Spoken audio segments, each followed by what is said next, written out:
Bonjour. Oui, il m'a été demandé par le professeur Hervé de traiter d'un sujet dont le questionnement est excessivement pertinent et dont j'ai peur que ma prestation ne soit pas totalement à la hauteur de la complexité qu'il révèle et recèle. Le consentement et les liens d'intérêt. Mais avant une petite introduction, ce dont nous parlons est important. C'est important parce qu'à Ottawa, aujourd'hui, une collègue est jetée en pâture par les journalistes, peu soutenue par l'autorité universitaire qui est la sienne, même pas par le Premier ministre du Canada. Et ce dont nous parlons, c'est des libertés universitaires, des libertés académiques. Ce dont nous parlons, et il en a été question juste avant, c'est la question des protections des défenseurs des droits de l'homme. L'ONU a fait des textes sur cette question, mais il faut protéger les défenseurs des droits de l'homme, mais on le voit toujours, avant qu'ils ne soient protégés, il faut qu'ils s'engagent. Et souvent, en s'engageant, ils ne peuvent être protégés. Et donc, on voit toute cette tension qui existe aujourd'hui.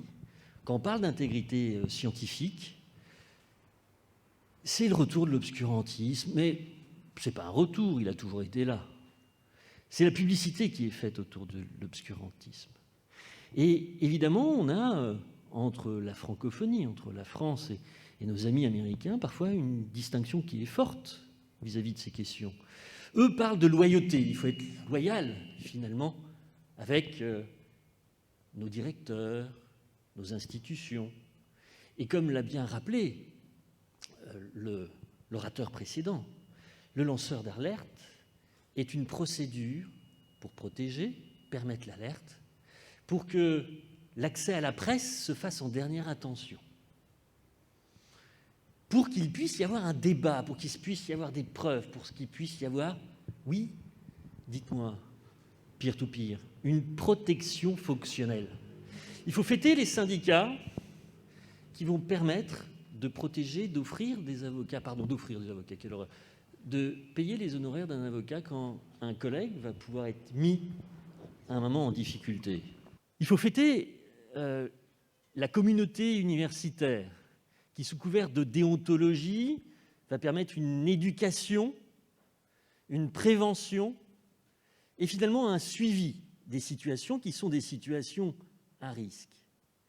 Et donc on voit que la question de l'intégrité, la question de la propriété est l'affaire de tous, elle est une affaire d'engagement.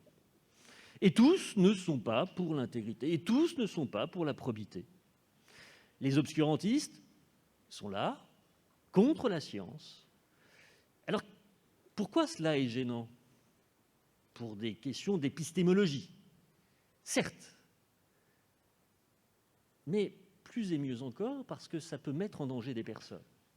Il en est ainsi dans le champ de la santé, mais il en est aussi ainsi dans le champ, à un moment, de l'ingénierie. Et puis, ça jette le discrédit. Et ce discrédit, aujourd'hui, nourrit cette idée selon laquelle tout est mauvais dans le monde, que nous sommes dans une pensée pessimiste, à rebours et à recours de ceux qui s'engagent, que l'on appelle, finalement, oui, en droit international, les défenseurs des droits de l'homme. Donc n'oublions pas cette idée qui est celle de la protection fonctionnelle. N'oublions pas cette idée de laisser un espace de liberté par rapport à la science et que celui-ci soit garanti. Alors le consentement et les liens d'intérêt, merci pour cette question. Elle est encore beaucoup plus fine à travailler que je vais la traiter ainsi, mais quand on parle du consentement, quand on est juriste, on a deux pôles. On a le mariage sous l'ancien droit, c'est-à-dire je sens avec mon père qui me marie à un autre sans avoir finalement à donner mon assentiment. Déjà, ça commence mal, l'idée du consentement. Et puis après, on a cette idée merveilleuse qui est celle du droit civil moderne, qui est celle de notre droit. Le consentement, il est libre, éclairé et il n'a aucun vice. Eh bien oui, mais tout est plus compliqué que ça. Qu'est-ce qu'est-ce que veut dire le consentement? C'est une action à un résultat. Mais qu'est-ce que veut dire consentir? Le consentement, c'est une autorisation, un accord que l'on donne à un acte légal, ou pas. Le consentement, c'est une acceptation totale et réfléchie d'une valeur reconnue comme vraie ou existante, d'un point de vue intellectuel. Et puis le consentement, c'est un acte libre de la pensée par lequel on s'engage entièrement à accepter ou à accomplir quelque chose. Et donc, dans ces cas-là, on a les 3 dimensions du consentement: juridique, moral, intellectuel. Mais consentir, ce n'est pas le consentement. Dans le fait de consentir, il y a des mobiles, il y a des intérêts, il y a à un moment une recherche d'avantages, il y a une posture. Ça veut dire se prononcer en faveur de l'accomplissement d'un projet, d'un acte ou d'un contrat. Oui, mais vous avez tous des contrats téléphoniques où vous adhérez plus, où vous acquiescez plus, que vous êtes libre de vous engager et de choisir toutes les clauses contractuelles. Et donc, ce consentement et le fait de consentir est beaucoup plus complexe qu'il n'apparaît. C'est encore concourir à l'accomplissement d'un acte, céder sous l'effort. Encore que, nous dit Littré, vouloir bien, accepter que quelque chose se fasse, ait lieu, existe. L'on voit que quand on arrive à cette conception, eh bien, oui, on est dans des relations qui sont des relations complexes. On va pouvoir dire que l'autonomie est bien évidemment une affirmation des Lumières, mais que cette autonomie est aussi souvent une autonomie relationnelle. Elle est relationnelle parce que nous sommes dans une position dominante, nous sommes dans une position égalitaire, nous sommes dans une position de vulnérabilité, nous sommes dans une position de précarité. On attend quelque chose, on propose quelque chose, on veut faire quelque chose. Et là, on se rend compte que parfois, on consent d'une manière immédiate et sans réflexion. Veux-tu ma main? Pardon. Acceptes-tu de m'épouser? Il est bien séant que la personne puisse dire, parfois sans réfléchir, pour ne pas blesser, ou pour avoir le temps de la réflexion, à un moment, une possibilité de s'engager. Ou alors, à l'inverse, c'est l'idée d'un accord pleinement réfléchi. Vous voyez bien les 2 pôles. Le pôle de l'immédiateté, le pôle de l'accord sans réflexion, avec le pôle d'un accord pleinement réfléchi. Encore faut-il être informé, encore faut-il être éduqué en matière de probité. Alors, on se rend compte qu'il y a une idée d'une obligation morale à laquelle on se soumet, d'un engagement inévitable. On consent à un engagement ou à une action. Il y a une idée d'un certain pouvoir, d'une certaine résistance intérieure, surmontée d'une supériorité ou d'une condescendance. C'est le consentement à l'acte de charité. Encore, il peut y avoir une idée de soumission et de résignation. Et dans ces cas-là, on peut sentir avec. Est-ce qu'on consent à un acte de soin? Est-ce qu'on consent à une chimiothérapie? Oui, certes. Mais peut-être a-t-on avant cela un cancer qui fait en sorte que l'on n'ait pas le choix que de pouvoir choisir entre quelques options thérapeutiques quand celles-ci nous sont offertes, expliquées et données.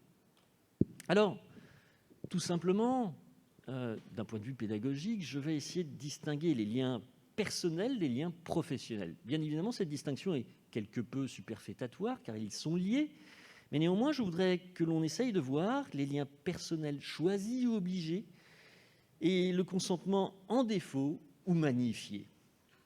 Parce que dans le champ de la recherche, dans les laboratoires, dans les universités, oui, il y a des liens d'amitié, oui, il y a des liens amoureux, oui, il y a des liens personnels. Et ceux-ci, il va falloir parfois les déclarer, parfois il va falloir en faire état, mais on va le voir sous couvert de la bonne foi les 3/4 du temps. C'est la bonne foi qui prime, et le contrôle, ensuite, va dépendre des moyens du contrôle et des pouvoirs de l'autorité de contrôle. Et donc, oui, rappelez-vous toujours le père de l'éthique, Aristote, qui nous explique ce qu'est l'amitié. Il en a 3 d'amitié. Il est vrai que sa pensée reste tout à fait valable et pertinente. L'amitié des plaisirs, nous dit-il. Mon ami, mon amour, je l'aime pour la bonne et simple raison que je partage quelque chose qui m'est agréable. Oui, quand on est chercheur, on est très content parfois de parler d'un sujet que personne n'arrive à comprendre parce qu'on est 2 ou 3 ou 4 en France à chercher dessus, et c'est une passion merveilleuse. Il y a une amitié des plaisirs, il y a du plaisir dans la recherche scientifique. Heureusement, jeunes gens, engagez-vous, il y a du plaisir dans la recherche scientifique. Et puis, il y a l'amitié utilité. Dites, un homme sans réseau. Sachant qu'un réseau, quand on est un honnête homme, sert aux autres et pas à soi. Mais ceux qui font ça, parfois, font des piètres carrières. Eh bien, cette idée, qui est celle de l'amitié de l'utilité, elle est importante par rapport au consentement que l'on va donner. Puis enfin, il y a l'amitié authentique. Qu'est-ce que c'est beau, l'amour authentique ou l'amitié authentique? C'est celle où on veut le bien de l'autre, mais qu'on arrive à critiquer, dont on arrive néanmoins à critiquer les actions pour discuter avec lui de son estime de soi et du bien. Bien, ok. Mais néanmoins, il y a des liens qui sont cachés. Il y a des liens qui sont institutionnels. Il y a des liens qui sont institués. Eh bien, vous allez voir que dans les liens d'intérêt, tout simplement les liens dont on parle, ce sont des liens qui sont institués principalement. Ce sont des liens institutionnels principalement. C'est le conjoint, c'est le pacsé, c'est l'enfant. Oui, d'accord. Mais donc, que fait-on? Et excusez-moi pour ceux qui... Mais que fait-on de l'amant? Que fait-on de la maîtresse? Que fait-on du cousin d'Amérique que l'on aime plus que son fils? Quand on fait de la médecine, on a appris ce qu'était une personne de confiance contre un mari, une femme, un enfant. Ben oui, mais qu'est-ce qu'on fait de la personne de confiance? Celle à qui on laisse les clés de la maison, celle à qui on lui demande de partager une décision difficile et de nous accompagner? Ça n'a rien à voir avec ce qu'il y a sur les liens d'intérêt, principalement. Alors, avançons quelque peu. On distingue, il est vrai, des liens d'intérêt directs qui s'attachent aux activités personnelles de l'agent, qui sont en rapport avec l'objet social de sa fonction ou à la réalisation de sa mission. Je vous ai mis un exemple. Dites, en matière de liens d'intérêt, tout va dépendre du régime juridique dans lequel vous vous insérez. Si vous êtes sur la vie politique, vous avez des liens qui sont beaucoup plus resserrés, les autorités de contrôle vont être plus fortes que si vous êtes sur un rapport à la recherche, que si vous êtes dans un rapport à l'expertise, que vous êtes sur un rapport à... Donc il n'y a pas d'uniformité de la conception des liens d'intérêt, ni de leur objet. Néanmoins, on dit qu'il y a des liens d'intérêt directs et que l'on oppose aux liens d'intérêt indirects, qui sont ceux qui intéressent des activités passées de l'agent ou des activités d'un tiers avec l'agent à une proximité de vie. Waouh! En période de bulle sociale, en période de confinement, la proximité de vie devient une notion assez intéressante et assez obscure. Mais on va voir qu'est-ce qu'elle recouvre. Parce que la problématique des liens consentis ou non, c'est bien évidemment de distinguer très fortement les liens sociaux, les liens humains, les liens affectifs, quels qu'ils soient, d'avec les conflits d'intérêts. Parce que, on le verra à la fin, à vouloir la transparence, quelque chose de transparent, c'est quelque chose où on ne peut plus rien voir. Un verre transparent, c'est quand il n'y a plus rien à voir. Et si tout le monde met ses déclarations, on ne pourra plus les travailler, on ne pourra plus les fouiller, on ne pourra plus rechercher. Et donc, la transparence n'est pas la clarté. Elle n'est pas la clarté de l'engagement. Ce consentement, il est important parce qu'on doit parfois, en fonction de notre position vis-à-vis de la décision, en fonction de notre statut vis-à-vis de l'institution, être, on le verra, obligé ou non de déclarer ses intérêts. Soit cela vient de nous, soit cela est une obligation sans sanction, soit cela est une obligation avec sanction potentielle, nous pourrons le dire d'une manière assez forte. Mais néanmoins, soulignons cette distinction essentielle, au risque de parler des liens qui peuvent être des liens qui libèrent, mais des liens qui sont problématiques. Les liens problématiques, c'est ceux qui vont induire une situation d'interférence entre un intérêt public et des intérêts publics ou privés. Ça a été une bataille. Est-ce qu'on peut y avoir des contrariétés, des contradictions entre les intérêts publics? C'est une certitude. Mais néanmoins, quelle révolution que la République et l'État, connaissant ses démembrements, dit il peut y avoir des oppositions entre les différents intérêts publics.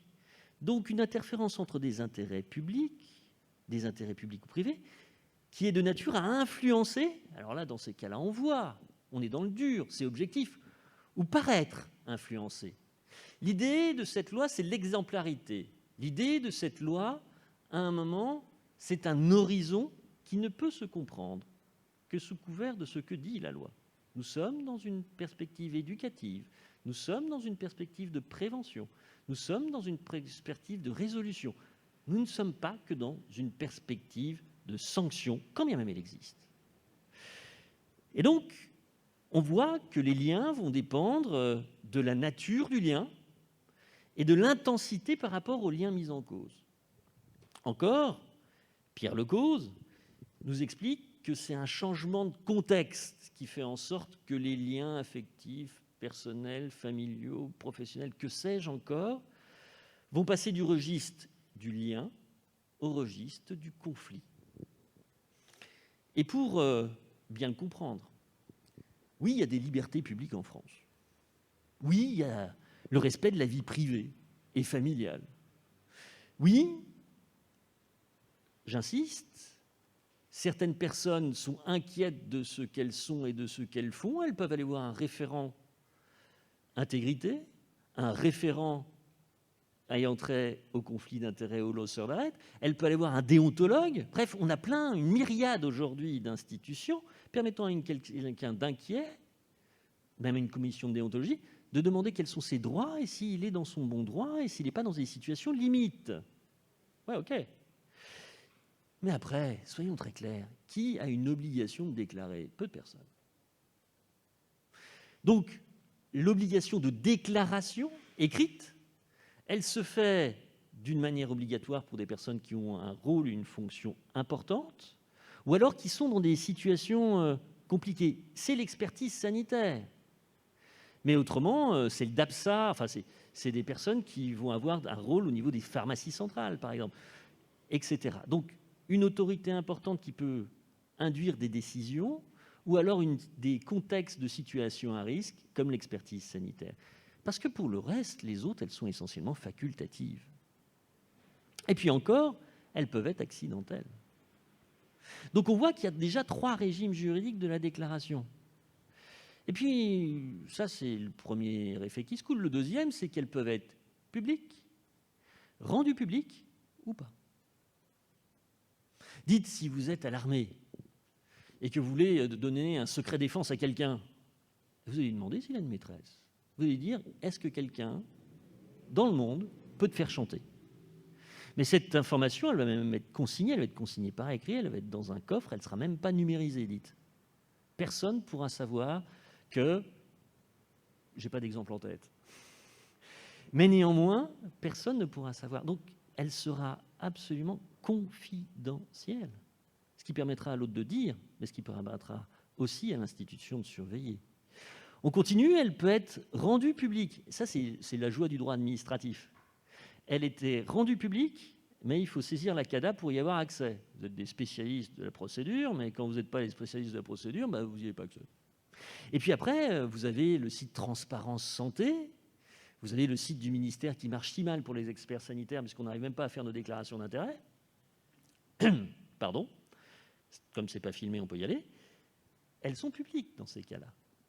Mais ce qui veut dire que si vous voulez devenir expert, il faut que vous abandonniez la liberté, que personne ne sache comment vous vivez. Pas sûr qu'on ait envie de devenir expert. Pas sûr que ma femme ait envie de savoir voilà. Pas sûr que mes enfants... Donc, ça engage à consentir de devenir expert et donc de déclarer ses liens d'intérêt quand on peut y être obligé. Alors, bien évidemment, parfois, il y a un respect de la vie privée et une anonymisation. Quand vous faites une déclaration obligatoire avec des sanctions qui peuvent exister d'une manière politique, devant la haute autorité de la vie publique, eh bien, on va anonymiser votre adresse. C'est bête, ça peut être utile, dites. On va anonymiser à un moment les biens de vos enfants, ou des tiers, qui ne sont pas directement en cause dans cette déclaration. Et puis, alors là, quand je vous ai dit que les liens étaient institutionnels ou institués, c'est qu'essentiellement, quand on parle des liens, on parle des parents. Qu'est-ce qui consente à ce que ce soit le cas? Ben non. On parle des enfants, on parle des conjoints, des concubins ou des personnes pacsées ou pire, dans la vie publique. Les parents ou enfants de ces derniers.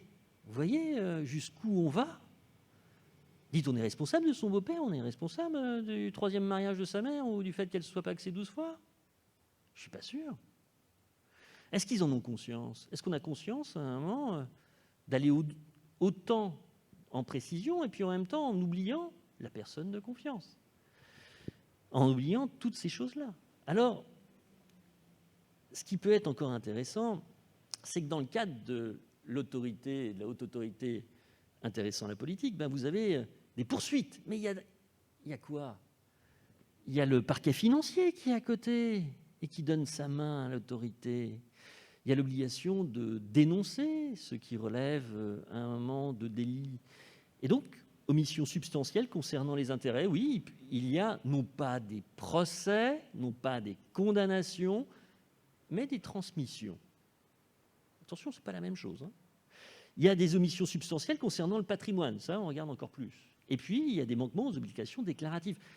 Mais dites, un président de comité consultatif national d'éthique, un président de comité de protection des personnes, un président du comité d'éthique d'une agence quelconque, il a des moyens d'enquête ou pas?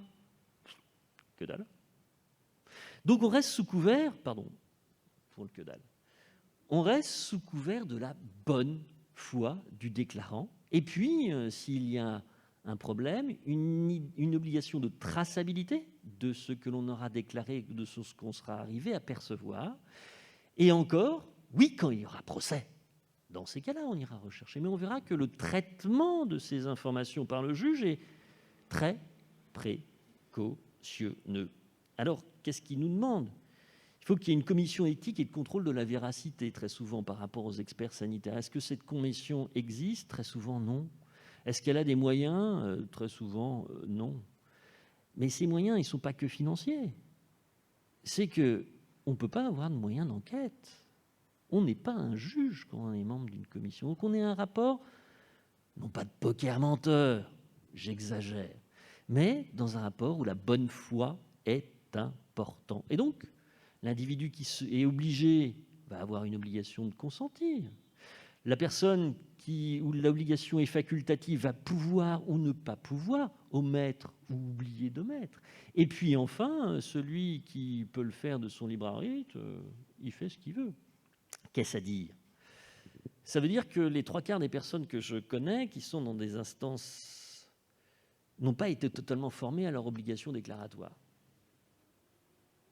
Et qu'aujourd'hui, dans une conception formelle, oui, on a tous des papiers, mais on a tellement de papiers qu'au bout d'un moment, on ne les lit pas tous. Donc l'éducation et l'université permettra que la génération qui monte soit plus informée que nous. Et la chose est importante. Deuxième temps de mon intervention, les liens professionnels, électifs ou nécessaires. Du défaut de consentement au consentement éclairé. Mon Dieu, qu'est-ce qu'il y a à en dire? La recherche biomédicale, c'est génial. Passer à un moment des associations en contrat unique, vous en avez parlé hier, mais c'est essentiel. Passer quand même aussi, à partir de là, à des rétributions qui peuvent être facultatives, qui peuvent être, etc., et qui arrivent quand même au service, etc., etc. Vous en avez parlé hier, c'est essentiel. Vous avez parlé aussi, et c'est tout aussi essentiel, donc je le mettrai totalement, de la question des contrats et des chaînes de contrats vis-à-vis des brevets, vis-à-vis des inventions, où on veut que le public et le privé dialoguent de plus en plus encore et que ceux qui sont dans le public puissent travailler quelque peu au privé. Oui, je ne vous ai pas dit quelle était la conception qui était la nôtre et francophone et française. Ce n'est pas la loyauté, ce n'est pas la compliance, la conformation au droit, c'est l'indépendance. C'est qu'un chercheur est une profession libérale, quelles que soient ses modalités d'emploi, comme, tiens, un enseignant qui se doit avoir une liberté d'enseigner qui soit, si ce n'est totale, en tous les cas, excessivement étendue. Alors, les liens professionnels, oui, là encore, on retrouve le pacte. Vous avez un jeune qui arrive dans votre laboratoire, il faut qu'il fasse sa carrière, donc il y a un pacte qui peut se faire. Vous avez l'amour. Mon Dieu, n'avez-vous jamais connu des collègues qui ont écrit, ou des collègues, quel que soit le sexe, qui ont écrit pour quelqu'un qu'ils aimaient, pour l'aider, évidemment. Un père par rapport à son fils. Nous avons plein de bibliographies et de livres où le père dit que le fils a le père le pire des hommes, mais quand même, il l'a fortement aidé, et dans sa carrière, et dans ses écrits. Encore, l'amitié, etc., etc. Mais ce qu'il faut bien comprendre, c'est que si je vous dis du défaut de consentement au consentement éclairé, c'est que, oui, un juriste se méfie des chartes et des recommandations, on sait quelles sont leurs non-valeurs. Hormis éducatives, c'est essentiel. Hormis incitative, c'est essentiel. L'Agence universitaire de la francophonie est en train de faire un guide pour toutes les universités francophones. Eh bien, c'est beaucoup plus compliqué que cela n'apparaît parce que nos représentations ne sont pas les mêmes. On continue, les chartes et les recommandations, c'est une chose. Par contre, les conventions et les contrats, l'éducation, vous savez, un stagiaire qui est dans une unité mixte de recherche à l'INSERM, c'est un usager du service public, il ne peut pas déposer un brevet, le gosse. Encore faut-il qu'il le sache, encore faut-il qu'il se taise en attendant d'avoir un poste, s'il veut à un moment garder ce sur quoi il a travaillé comme il se doit. Alors, avançons quelque peu. Oui, je distingue, et nous distinguons ici la probité du scientifique de la probité scientifique. La probité du scientifique, c'est une qualité morale vis-à-vis d'autrui. Mais nous sommes dans un ordre concurrentiel, nous sommes dans une économie de l'intelligence, nous sommes dans une économie du savoir. Alors c'est une droiture qui porte à respecter le bien de autrui et à observer les devoirs de justice. Oui, je pique pas je n'exploite pas, je ne fais pas des choses qui vont contre les droits d'autrui. Mon petit étudiant là, qui est dans mon laboratoire. La probité scientifique, ça n'a rien à voir. C'est une qualité morale qui est exercée vis-à-vis de soi-même par rapport à quelque chose. C'est la vérité scientifique, toute modeste, la vérité des sciences. La validité scientifique, l'exactitude et la rigueur, c'est essentiel au regard de la démocratie aujourd'hui et de la confiance que l'on peut avoir dans les scientifiques. C'est essentiel. Vous voyez très bien que par rapport au Covid, certaines personnes qui ont été sur tous les plateaux ont aujourd'hui tellement d'argent pour leur institut qu'ils ont été finalement excessivement malins. Donc il y a des intérêts sous-jacents. Alors ce que je voudrais prendre comme exemple, parce que j'ai déjà dû trop parler, c'est les tensions entre l'impartialité, la sincérité et l'unicité des jurys de concours. Le droit, vous allez voir, et le juge surtout, tempère fortement les principes.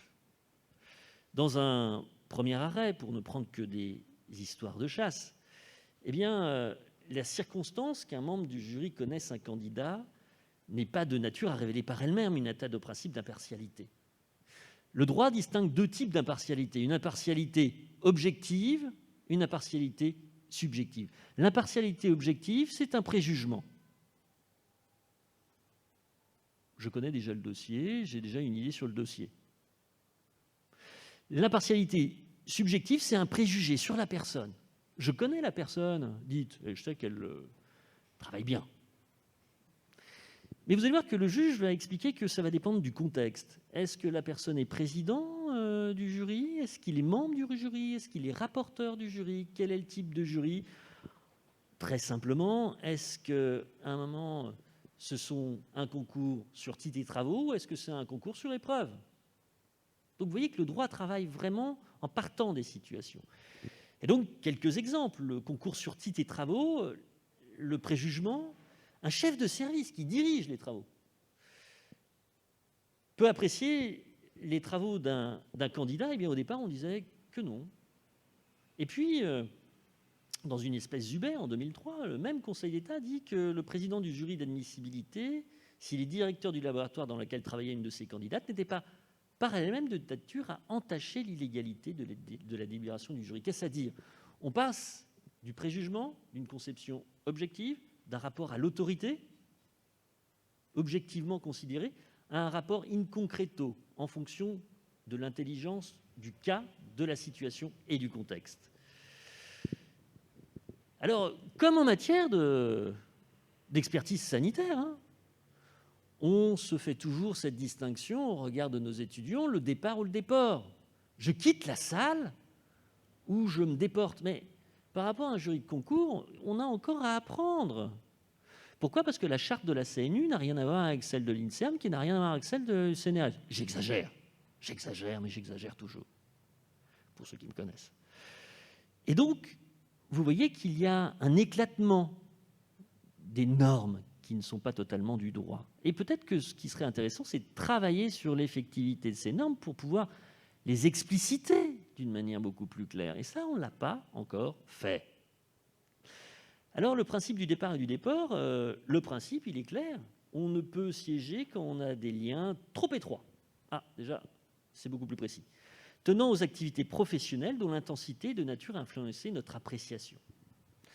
Donc, on doit faire une abstention du seul candidat ou doit-on faire l'abstention de tous les candidats ? Vous voyez que les dates sont inversées. Au départ, on dit tous les candidats, l'unicité du concours, l'unicité du jury. Et puis ensuite, on arrive à un seul candidat. Donc, on préfère finalement au départ le déport. Mais ce que l'on fait dans les expertises sanitaires, ce qu'on fait dans les CPP, c'est finalement presque mieux que ce qui se fait parfois dans les concours.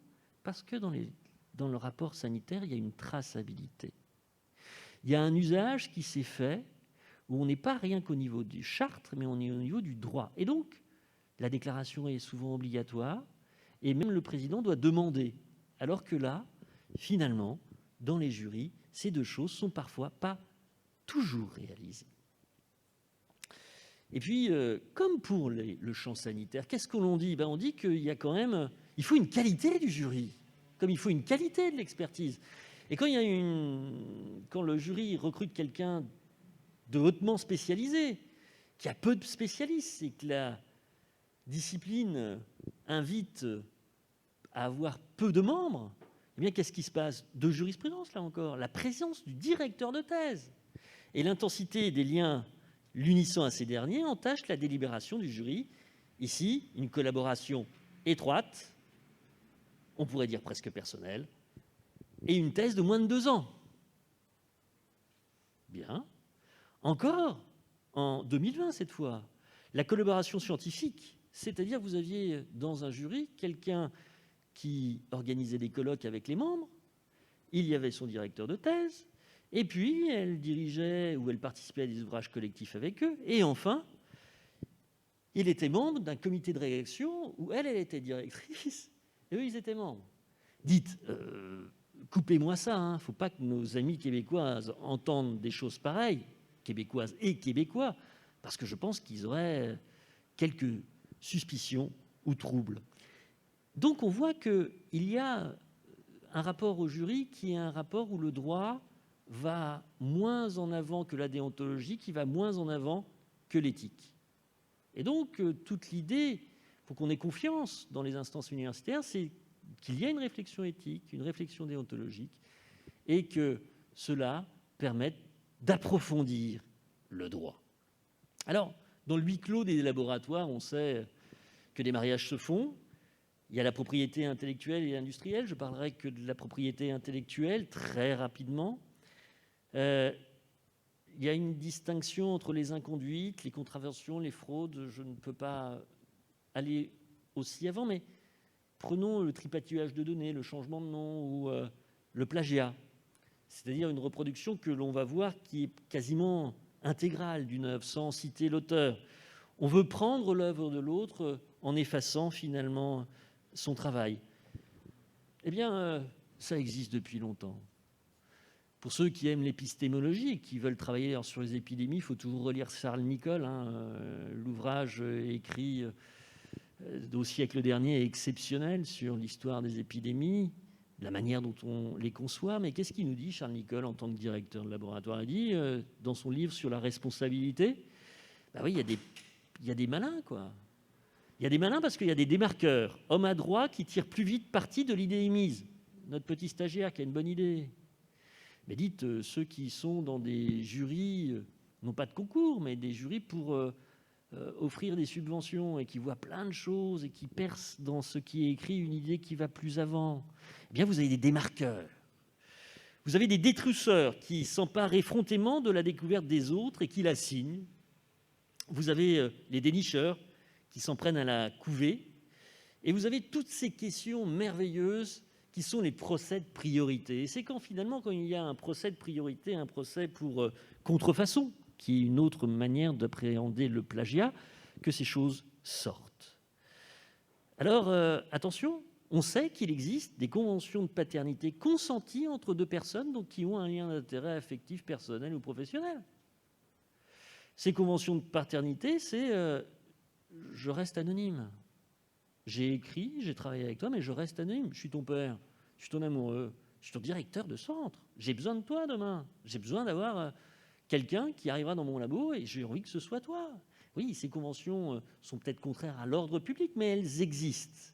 Elles sont-elles écrites ou elles sont-elles innommées? J'aurais tendance à dire, en tant que juriste, soyez pervers jusqu'au bout.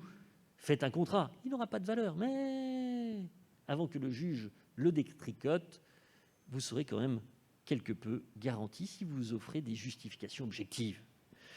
On continue. Quand il y a un travail en équipe ou un travail collectif, c'est difficile de savoir qui fait quoi. Quand on fait un ouvrage d'une manière collective, un jury de concours vous dit « oui, mais vous n'avez rien foutu. C'est l'autre. » Ou alors « c'est que vous. » Oui, les deux sont faux. Mais donc, quand c'est un travail en équipe et un travail collectif, le juge dit qu'il faut qu'il y ait une originalité suffisante. Et parfois, des tableaux, des choses comme ça, ne sont pas qualifiés comme étant des originalités suffisantes. Le travail individuel, il y a eu déjà des membres de jury qui ont été sanctionnés parce qu'ils ont pris, à un moment, le travail de ceux qu'ils examinaient. Tout ça pour vous dire qu'il y a des vraies sanctions. Quelles sont-elles? Sanctions disciplinaires, sanctions pénales, sanctions civiles, sanctions professionnelles. Une personne qualifiée au CNU qui a plagié une thèse en entier va pouvoir perdre sa qualification, dite. Une personne qui est à un moment employée par l'INSEM pourra perdre son travail. Ce n'est pas neutre. Une personne, d'un point de vue disciplinaire, l'autorité ou déontologique, la morale professionnelle et le droit professionnel, va pouvoir avoir une sanction administrative ou disciplinaire qui va pouvoir empêcher sa progression. Et puis, à un moment, bien évidemment, le droit se saisit essentiellement des fraudes les plus avérées, les plus grossières. Alors, en matière de liens, vous l'avez compris, les liens, mais c'est merveilleux un lien, mais ayons que des liens, surtout en ce moment. Inventons des liens nouveaux et des formes nouvelles. Ce serait terrible une humanité sans lien, ce serait terrible une humanité où il n'y a pas de mystère, où il n'y a pas d'épaisseur, où il n'y a pas de vie. Le droit rend responsable, et c'est parce que nous sommes libres qu'il rend responsable. Et l'éthique, à un moment, c'est avoir conscience de sa responsabilité symbolique et juridique.